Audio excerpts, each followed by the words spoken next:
قوم عاد دنیا کی سب سے زیادہ طاقتور قوم۔ یہ قوم اتنی طاقتور تھی کہ جس بڑے پتھر پر پاؤں مارتے زانوں تک دھنس جاتے۔ پہاڑ کے برابر قد رکھنے والے یہ لوگ، جنہوں نے بڑے بڑے ستونوں والے شہر آباد کیے، انہوں نے آخر ایسے کون سے گناہ کیے کہ ان پر عذاب الہی نازل ہوا؟ اس قوم کا ذکر قرآن مجید فرقان حمید میں ہوا ہے۔ آج کی ویڈیو میں ہم قرآن مجید کے آیات و روایات کی روشنی میں اس قوم کی معلومات دیں گے۔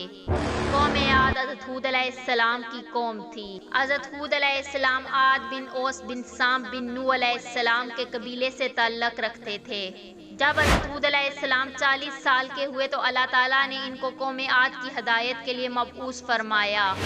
قوم عاد کو عاد اولیٰ بھی کہا جاتا ہے۔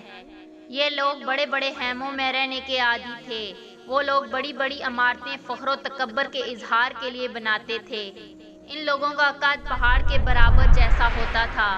قوم عاد کا پیشہ کاشتکاری تھا۔ وہ زراعت کے طریقوں سے بھی اچھی طرح واقف تھے۔ اس کے علاوہ پہاڑوں کی چٹانیں کاٹ کر ان پتھروں سے مضبوط عمارتیں بناتے۔ یہ لوگ عیش و عشرت کی زندگی بسر کرتے تھے، لیکن غریب اور محتاجوں کا خیال نہیں رکھتے تھے۔ قوم عاد مورتیوں کی پوجا کرتے تھے۔ حضرت ہود علیہ السلام نے اپنی قوم سے کہا ہے قوم اللہ کی عبادت کرو۔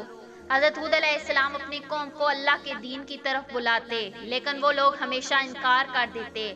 آپ علیہ السلام اگلے زمانے کی باتیں یاد دلاتے اور کہتے ہیں قوم کیا اللہ نے گمراہوں کو ہدایت دینے کے لیے حضرت نوح علیہ السلام کو نبی بنا کر نہیں بھیجا تھا؟ اس قوم نے اللہ کی باتوں کا انکار کیا تو کس طرح اللہ کے عذاب نے انہیں پکڑ لیا؟ قوم عاد اس بات کے جواب میں کہتی کہ وہ لوگ کمزور تھے جبکہ ہم طاقتور ہیں۔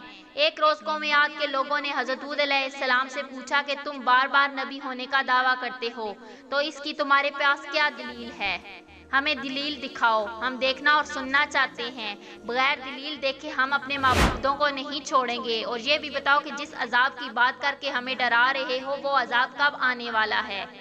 حضرت ہود علیہ السلام نے جواب دیا کہ تم مجھ سے سوال کرتے ہو کہ عذاب کب آنے والا ہے، یہ تو اللہ ہی بہتر جانتا ہے۔ میں صرف اللہ کا پیغام پہنچانے والا ہوں اور آنے والے عذاب سے خبردار کرنے والا ہوں۔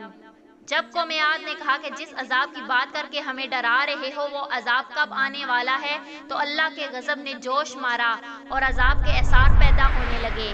بعض روایات میں آتا ہے کہ جب انہوں نے اللہ کے نبی کی دعوت کو ٹھکرا دیا تو اللہ کے ساتھ کفر پر جمے رہے، تو اللہ تعالیٰ نے 3 سال تک ان سے بارش روک لی، حتیٰ کہ وہ زیادہ مصیبت میں گرفتار ہو گئے۔ اس زمانے میں رواج تھا کہ اگر لوگ کسی پریشانی میں مبتلا ہوتے تو اللہ تعالیٰ سے اس مشکل سے نجات کی درخواست کرتے اور وہ اللہ کی حرمت والے گھر بیت المقدس میں جا کر آوازاری کرتے۔ یہ طریقہ ان کے ہاں معروف و مشہور تھا۔ قوم عاد کے 70 افراد کا وفد بارش کی دعا کرنے کے لیے بیت اللہ میں بھیجا گیا۔ وہ وفد معاویہ بن بکرہ کے پاس سے گزرا۔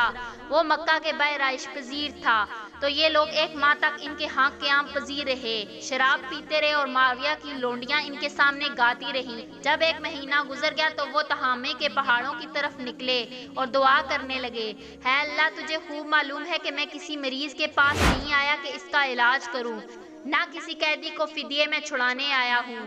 اے اللہ عاد کو سیراب کر، جس سے تو سیراب کرتا ہے تو اس کے قریب سے سیاہ بادل گزرنے لگے۔ اس کو آواز دی گئی کہ ان میں سے جس بادل کو چاہے پسند کر، تو اس نے کہا کہ میں سیاہ بادل کو پسند کرتا ہوں کیونکہ اس میں پانی زیادہ ہوگا۔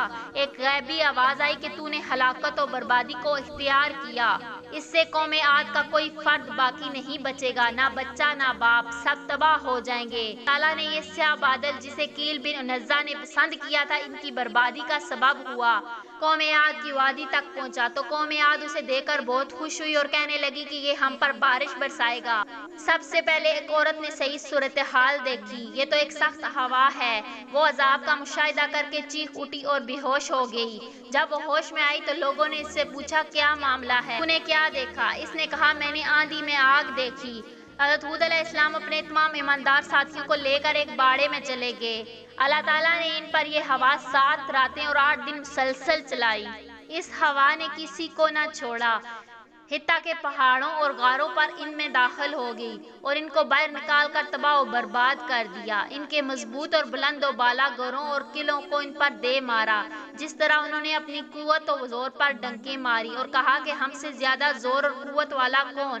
تو اللہ تعالیٰ نے ان پر ایسی ہوا مسلط کی جو ان سے زیادہ طاقتور اور ان سے زیادہ قدرت رکھنے والی تھی۔